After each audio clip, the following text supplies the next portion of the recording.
Në kuadër të muajit të ndërgjegjësimit për kancerin e prostatës, mjekët apelojnë që burrat të kujdesen për shëndetin e tyre dhe të mos presin deri në shfaqjen e shenjave. Dr. Nexhat Rexha, urolog, thekson se është shumë e rëndësishme që kontrollet të kryhen sa më herët, sepse diagnostikimi në fazat fillestare rrit ndjeshëm mundësinë e trajtimit të suksesshëm. Shenjë të parë është mos me prit me pas shenja, po me bë kontroll rutinore, me bë një PSA dhe me thonë shumë, edhe mazden vazhdohet me një ultrazë dhe rezonancë magnetike. Qëse këto të regojnë për me bo një biopsi, dëshim për biopsi, e bëhet biopsia, dhe me thonë gjitha mësit janë sot të bëhen këto në Gjakov. Dhe me thonë, më rëndësi pacientat me orientu, ose me vetë dëshirë. Po, më shku me bo një PSA.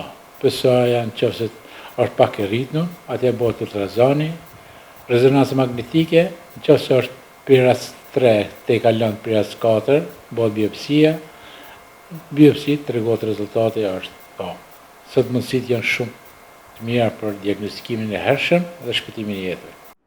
Se kanceri i prostatës zakonisht prek burrat mbi 50-60 vjeç, por Dr. Rexha tha se ka edhe raste më të rralla tek të rinjët rreth 40 vjeç.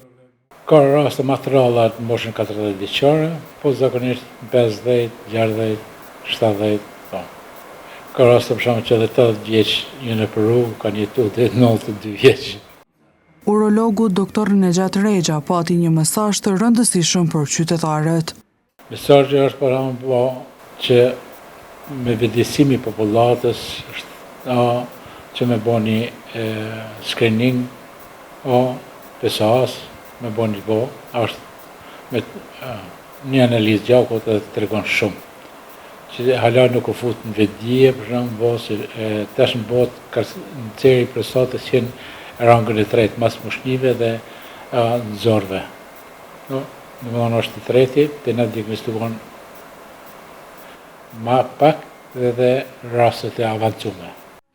Sipas të dhënave të Organizatës Mjekësore të Kosovës, gjatë periudhës 2012-2019, 383 meshkuj kanë vdekur nga kanceri i prostatës, me një normë vdekshmërie prej 5.38 raste për 100.000 banor. Gjithashtu rastet e reja me kancer në Kosovë po rriten me rreth 5% çdo vit, sipas onkologjisë së Qendrës Klinike Universitare të Kosovës.